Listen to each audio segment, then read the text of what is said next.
Hello दोस्तों, क्या हाल चाल? बढ़िया एकदम। तो हम लोग जो है मोशन का जो सीरीज है अपना वो कंटिन्यू कर रहे हैं। तो चलिए आज हम आपके लिए लेके आए हैं special cases for average speed. Special cases for average speed. चलिए देखते हैं पहला केस क्या है।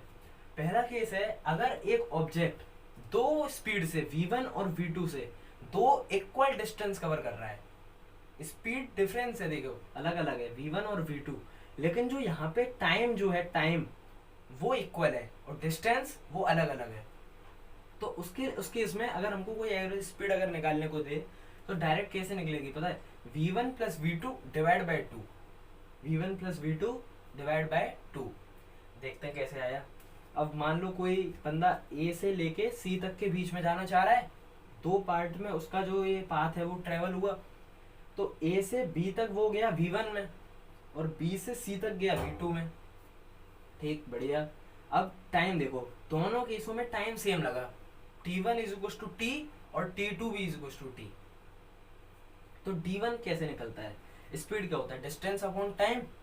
तो डिस्टेंस क्या हो जाएगा? Speed into time. इस केस में स्पीड क्या है? v1, टाइम क्या है? t। तो d1 is equal to v1 into t। Same इसी तरह से d2 क्या हो गया? v2 इनटू इसमें लगने वाला समय t। और हम सबको ये बात पता है कि एवरेज स्पीड का मतलब होता है total distance upon total time. ठीक है, तो डिस्टेंस हम जोड़ लेंगे d1 plus d2 divide by t1 plus t2। तो d1 और d2 की वैल्यू यहाँ से सब्सटीट्यूट करो इसमें। तो d1 हो गया v1 into T plus d2 हो गया v2 इंटू टी। ठीक, अब यहाँ से t को कॉमन लो और v1 और v2 एक ब्रैकेट में और नीचे t। अब इस t से ये वाला t मर गया तो t v1 plus v2 upon two, ये आ गया हमारे पास फॉर्मूला। ठीक है, चलो आगे बढ़ते हैं।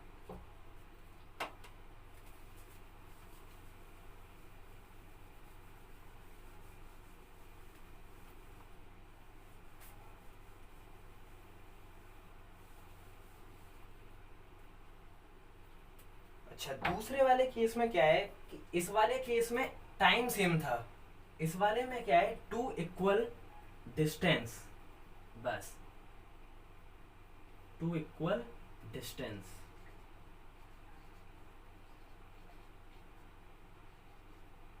To equal distance. तो इस केस में हमारे पास जो एवरेज स्पीड का फॉर्मूला आता है वो निकल के आता है two v1 v2 upon v1 plus v2। Two v1 v2 upon v1 plus v2। ठीक, देखते हैं कैसे आता है फॉर्मूला। अच्छा, इसमें भी ये a से ये c तक गया, बीच में b। ठीक है, v1 और v2 दो अलग अलग स्पीड से चला, v1 और v2। ठीक, v1 और v2 से चल गया। अच्छा, इसका जो d1 होगा वो भी d है और जो इसका d2 होगा वो भी d।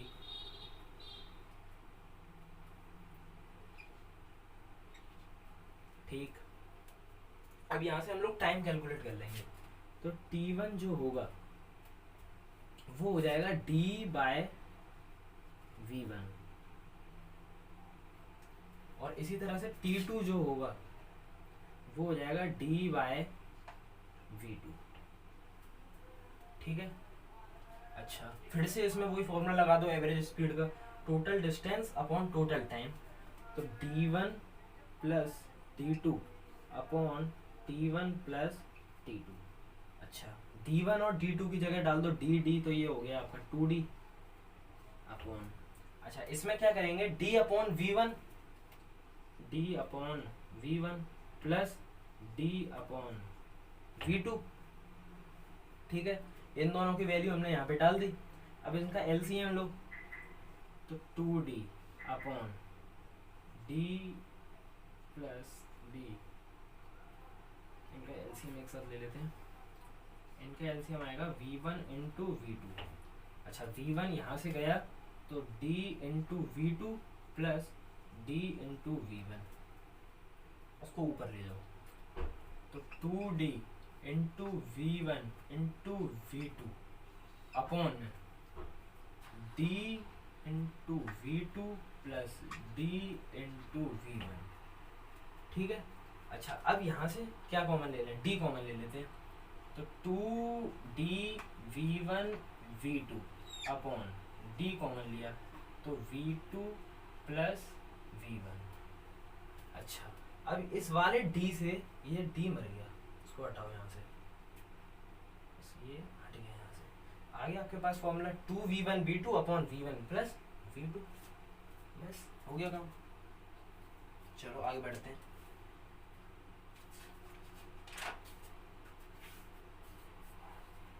अच्छा, ये ट्रेन वाले सवाल आप लोगों ने बहुत देखे होंगे, बहुत आते हैं ट्रेन।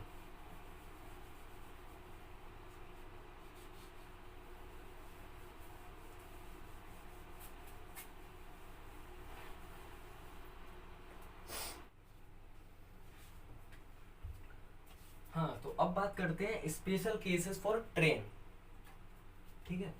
तो पहले केस में क्या है कि एक ट्रेन को जो कि एल लेंथ की है, उसको किसी पोल को या ट्री को या कोई बंदा खड़ा है वहाँ पे, उसको क्रॉस करना है। तो वो पूछ रहा है कि उसको क्रॉस करने में टाइम कितना लगेगा। तो उसको टाइम पता कितना लगेगा, उसको टाइम डायरेक्ट लगेगा t इज इक्वल टू उस ट्रेन की लेंथ अपॉन जिस वेलोसिटी से वो चल रही है वो। ठीक है। दूसरा case, a train of length L moving with a speed V has to cross a bridge और a platform। समझ रहे हो, कोई ब्रिज या प्लेटफॉर्म को क्रॉस करना है इसको। तो जो यहाँ इस केस में जो इसको टाइम लगेगा वो टाइम लगेगा कैपिटल एल। कैपिटल एल क्या है, जो ट्रेन की लेंथ है वो, और स्मॉल एल जो प्लेटफॉर्म या ब्रिज जो वो क्रॉस कर रही है उसकी लेंथ। तो उन दोनों का समेशन डिवाइड बाय उसकी स्पीड, तो इससे आ जाएगा इसका टाइम। चलो अब करते हैं एक बढ़िया सा question.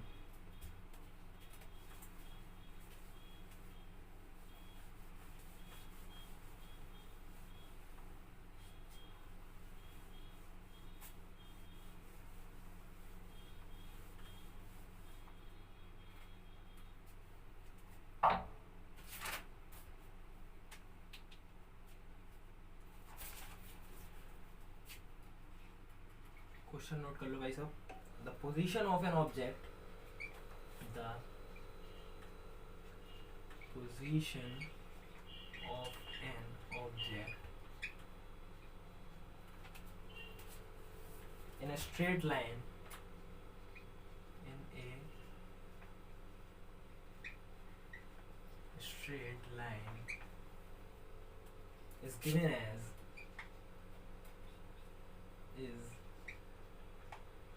given as x is equals to t square minus 2t plus 5। यहाँ पे जो x है, यहाँ पे जो x है वो है मीटर में, और जो टाइम है वो है सेकंड में। ठीक है। अच्छा, आपको निकालना क्या है, then find the average speed from t is equals to 1 second to t is equals to 3 second। जल्दी निकालो, वीडियो पॉज करो, निकालो। हो गया। चलो सॉल्व करते हैं। जो पहला डिस्टेंस ही ट्रेवल करेगी, लेट से पोजीशन 1,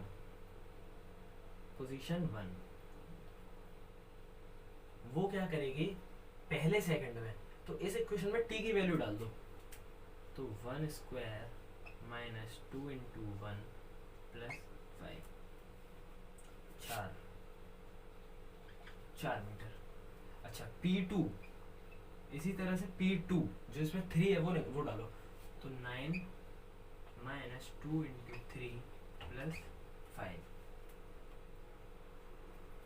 कितना हो गया, 8 मीटर। अच्छा, अब हमको एवरेज स्पीड निकालनी है। तो एवरेज स्पीड क्या होती है, final position minus initial position upon time taken. तो हम क्या करेंगे, P2 minus P1 upon time taken, upon time taken. तो 8 माइनस 4 बटा, कितना टाइम लगा, 1 सेकंड से 3 सेकंड, मतलब 2 सेकंड टाइम लगा। तो कितना आ जाएगा, 2 आ जाएगा, 2 मीटर पर सेकंड। ये आंसर हो गया आपका, ठीक है। चलो अब हम लोग बात करते हैं एक्सेलरेशन की। एक्सेलरेशन,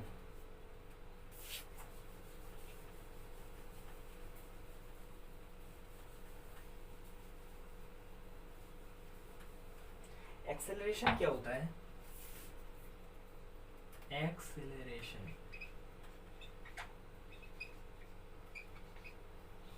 एक्सेलरेशन, एक्सेलरेशन मतलब the rate of change of velocity is called acceleration. The rate of change of velocity is called acceleration. The rate of change of velocity is called acceleration. It is a vector quantity. It is a vector quantity. और इसकी जो SI unit होती है ना, SI unit, इसकी जो SI unit वो होती है मीटर पर सेकंड स्क्वायर, या फिर इसको ऐसे लिख सकते हैं, मीटर सेकंड पावर -2। ठीक है, दोनों सेम बात है, एक ही बात है दोनों में। अच्छा, अब बात करते हैं यूनिफॉर्म एक्सेलरेशन और नॉन यूनिफॉर्म एक्सेलरेशन की। यूनिफॉर्म और नॉन यूनिफॉर्म, यूनिफॉर्म और नॉन यूनिफॉर्म। अगर इक्वल टाइम इंटरवल के लिए, इक्वल टाइम इंटरवल के लिए अगर इसकी चेंज इन वेलोसिटी सेम है, हर इक्वल टाइम इंटरवल के लिए, मतलब हर 2 सेकंड बाद उसकी जो चेंज इन वेलोसिटी है वो इक्वल बराबर आ रही है, तो वो हो जाएगा यूनिफॉर्म। और अगर उसमें वेरिएशन दिख रही है, जैसे इक्वल टाइम इंटरवल के बाद कभी इतना, फिर थोड़ा चेंज हो गया, फिर थोड़ा आगे बढ़ गया, फिर थोड़ा कम हो गया, ऐसे, तो वो सेम वाला चक्कर जो है वो इसमें नॉन यूनिफॉर्म है। ठीक, चलो रिटार्डेशन, हाँ रिटार्डेशन और बताना। रिटार्डेशन, रिटार्डेशन, इसको डिसेलरेशन भी कहते हैं, डिसेलरेशन। अच्छा, एक्सेलरेशन में क्या होता है, कोई चीज बढ़ती है ऊपर, अच्छा तुम्हें दिख रहा है, रिटार्डेशन मतलब कोई चीज रिटार्ड कर रही है, नीचे जा रही है नीचे, तो रिटार्डेशन वही चीज होगी, मतलब एक्सेलरेशन का उल्टा। अच्छा, इसको लिखना, लिखेंगे कैसे, देखो अगर इफ द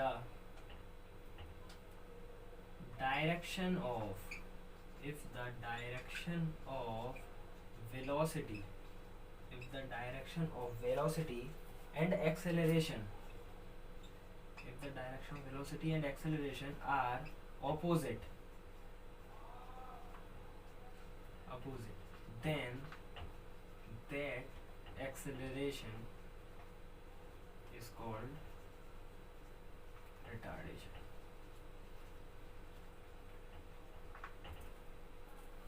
ठीक है। अच्छा, अगर डायरेक्शन ऑफ वेलोसिटी और डायरेक्शन ऑफ एक्सेलरेशन अगर दोनों सेम स्पीड में हुए, तो किसी चीज की स्पीड चल रही है और पीछे से मान लो धक्का लग गया एक साथ, तो जब धक्का लगेगा तो उस कार वो जिस स्पीड से चल रही होगी उससे बढ़ जाएगी, तो उस केस में जो चीज होगी वो होगी एक्सेलरेशन।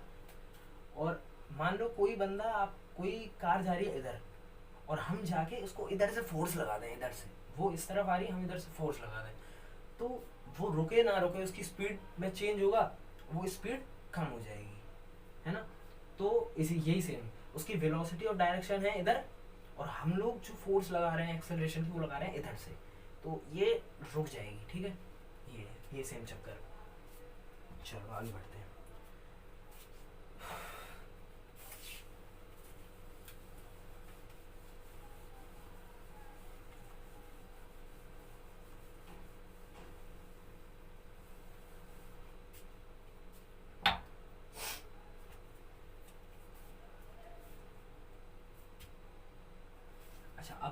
ग्राफ्स के बारे में, ग्राफ्स इसके बारे में कुछ पॉइंट नोट करा है।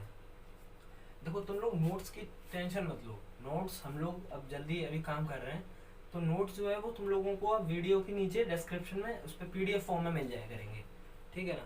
तो नोट्स का दिक्कत नहीं लेना है, बस जो समझा रहे हैं वो समझते चलो और बाकी अपना पढ़ो। तो जो slope of the slope of distance time graph, the slope of distance time graph gives speed, ठीक। डिस्टेंस टाइम ग्राफ का स्लोप क्या देगा, स्पीड देगा। इसी तरह से the slope of position time graph, the slope of position time graph gives velocity, the slope of position time graph gives velocity, ठीक है। अच्छा, VT ग्राफ का स्लोप क्या देता है, VT ग्राफ का slope, the slope of VT graph, the slope, चलो इसके बारे में बाद में बात करते हैं, अभी नहीं, अभी सिर्फ इतना समझ लो। बाकी अब देखो एरिया की बात करते हैं। अगर VT ग्राफ से एरिया की बात करें, the area of VT graph gives displacement,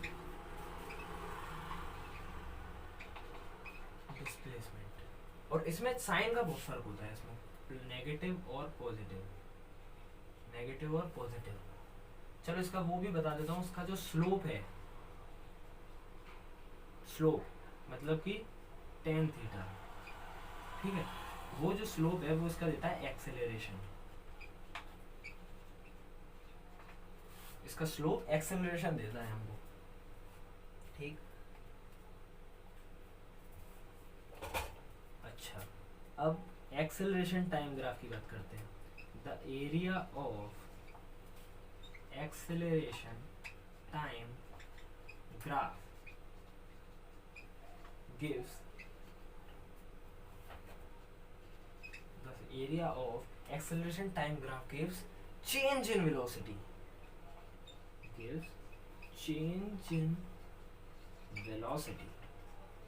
change in velocity, ठीक। लिखो ये लो,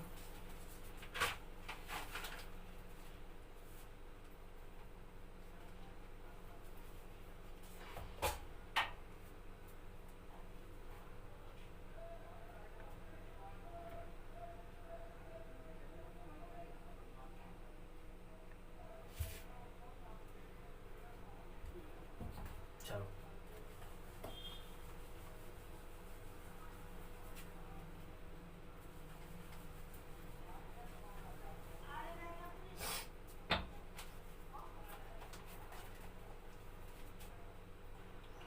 स्लोप को ना हम लोग m से रिप्रेजेंट करते हैं, स्लोप को हम लोग m से रिप्रेजेंट करते हैं, और इसको dy अपॉन dx की फॉर्म में लिखा जाएगा।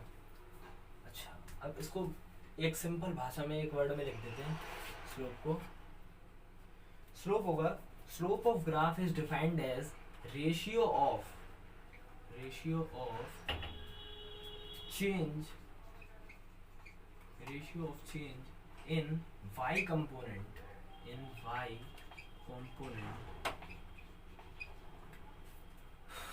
to the change in x component, to the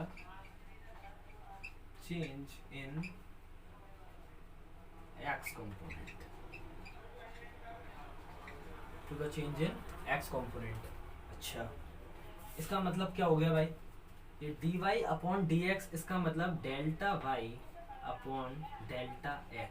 ये जो डेल्टा वर्ड है ना, डेल्टा मतलब चेंज, मतलब फाइनल माइनस इनिशियल, तो हम इसको कैसे लिखेंगे, y2 minus y1 upon x2 minus x1, ठीक है। अच्छा, अब देखो एक फिगर बनाते हैं बहुत अच्छी सी।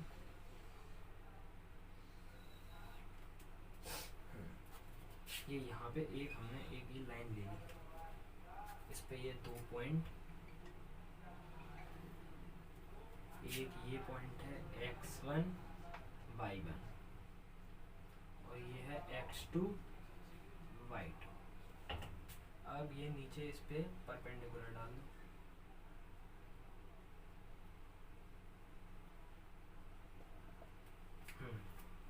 तो ये क्या हो गया, ये हो गया x1, ये हो गया x2, ये हो गया y1, ये हो गया y2। ठीक है, x1 x2 y1 और y2। अगर तुम इस हिस्से की बात करो, ये हिस्सा, ये, तो ये हिस्सा क्या होगा, ये पूरा ऊपर का y2 माइनस ये y1 हटा दो, तो हम इसको क्या कहेंगे, y2 माइनस y1। अच्छा, सेम इसी तरह इस हिस्से की बात करते हैं, ये वाला हिस्सा, तो पूरा ये x2 है यहां से लेके यहां तक, इसमें से x1 हटा दो, तो ये फिर इतना हिस्सा ये क्या हो जाएगा, ये हो जाएगा x2 माइनस x1। अब हमको पता है ये स्लोप है, स्लोप मैंने तुम्हें पहले भी बताया था, स्लोप। तो स्लोप क्या होती है, perpendicular upon base, perpendicular upon base tan theta, perpendicular upon base. तो यहाँ पे परपेंडिकुलर क्या है, परपेंडिकुलर ये y2 minus y1 upon base क्या है, x2 माइनस x1। यहाँ से ये आ गया आपका फॉर्मूला निकल के। ठीक है, चलो बढ़िया। ये जो स्ट्रेट लाइन ग्राफ का स्लोप होता है ना, ये स्ट्रेट लाइन, ये कांस्टेंट स्लोप होता है, कांस्टेंट, ये कांस्टेंट स्लोप रहेगा। ठीक है,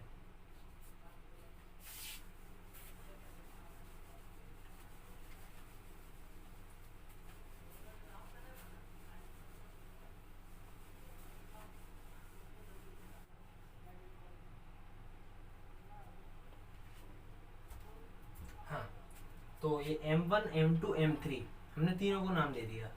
अच्छा, जब भी ये स्लोप का एंगल वाला क्वेश्चन आए ना, तो कभी कंफ्यूज मत होना, इसमें बस दो चीजें होती हैं। अगर ये जो तुम्हारा स्लोप है, ये एक्स एक्सिस के साथ अगर एक्यूट एंगल बनाएगा या फिर ऑब्ट्यूज एंगल बनाएगा, तो जब एक्यूट एंगल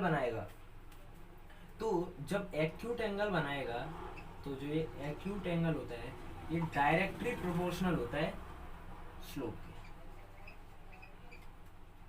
समझे, अभी समझाते हैं देखो। और ये अगर ऑब्ट्यूज हो, तो ये डायरेक्टली प्रोपोर्शनल होता है इनवर्स ऑफ स्लोप के। अच्छा, कैसे, जितना ज्यादा एक्यूट एंगल उतना बड़ा स्लोप, जितना कम ऑब्ट्यूज एंगल उतना बड़ा स्लोप, सिंपल। ठीक है, अच्छा, तो इसमें देखो, अभी तो तीनों जो फिलहाल है ये एक्यूट एंगल बन रहे हैं। तो एक्यूट एंगल सबसे बड़ा कौन सा है, θ3, और θ3 वाला स्लोप m3, तो m3 बड़ा, उसके बाद m2, उसके बाद m1। तो ये तुमने ग्राफ को क्लासिफाई कर दिया, बहुत बढ़िया। चलो अब बात करते हैं ऑब्ट्यूज एंगल वाले कर्व की।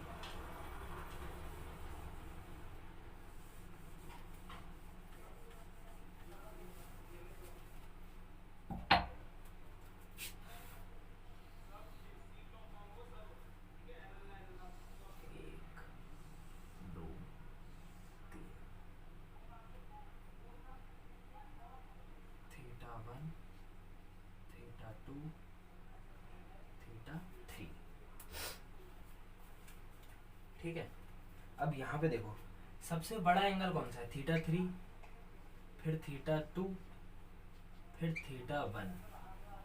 तो जो बड़ा है वो इसमें छोटा है। इसका मतलब θ3 के सामने अगर हम m1, ये m2 और ये m3 रखें, तो सबसे बड़ा जो स्लोप होगा वो होगा m3, फिर m2, फिर m1। समझे, जो परपेंडिकुलर होने की कोशिश कर रहा है वो सबसे बड़ा स्लोप है। अगर इधर से आए ये उठते उठते ये बड़ा बड़ा बड़ा बड़ा। अच्छा अब इस तरफ से देखो, ये जैसे जैसे 90 डिग्री के पास परपेंडिकुलर के पास जाता जा रहा है वो बड़ा होता जा रहा है। ठीक है, ठीक। चलो अब देखो, अब ये 4 केस समझाओ। देखो 4 केस समझाते हैं। वेलोसिटी इधर, एक्सेलरेशन इधर, वेलोसिटी इधर, एक्सेलरेशन इधर।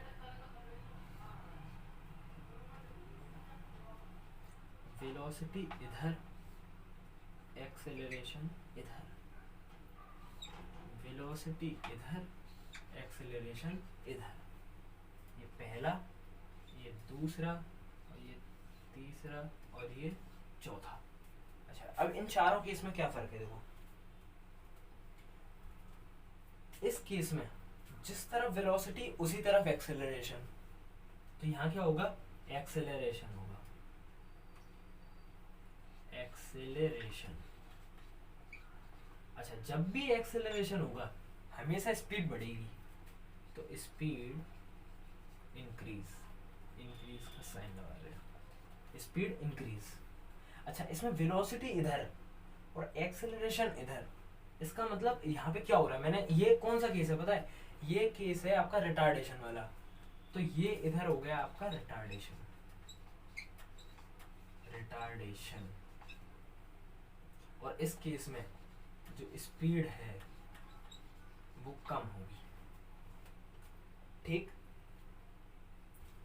अब ये देखो इधर से देखो, कोई बंदा इसकी स्पीड इस तरफ और हम लोगों ने पीछे से धक्का दे दिया, इसका मतलब इस केस में भी एक्सेलरेशन, इस केस में भी एक्सेलरेशन, और अगर एक्सेलरेशन तो स्पीड इंक्रीज। इस केस में वेलोसिटी इधर, धक्का उधर, इसका मतलब रिटार्डेशन, इसका मतलब रिटार्डेशन, और रिटार्डेशन का मतलब इसकी स्पीड डिक्रीज। ठीक है, आ गया समझ में चारों। सेम डायरेक्शन में एक्सेलरेशन, अपोजिट डायरेक्शन में रिटार्डेशन, एक्सेलरेशन में स्पीड बढ़ेगी, रिटार्डेशन में स्पीड कम होगी। बस चलिए ठीक है, आज के लिए इतना ही करते हैं। Thank you so much, have a nice day.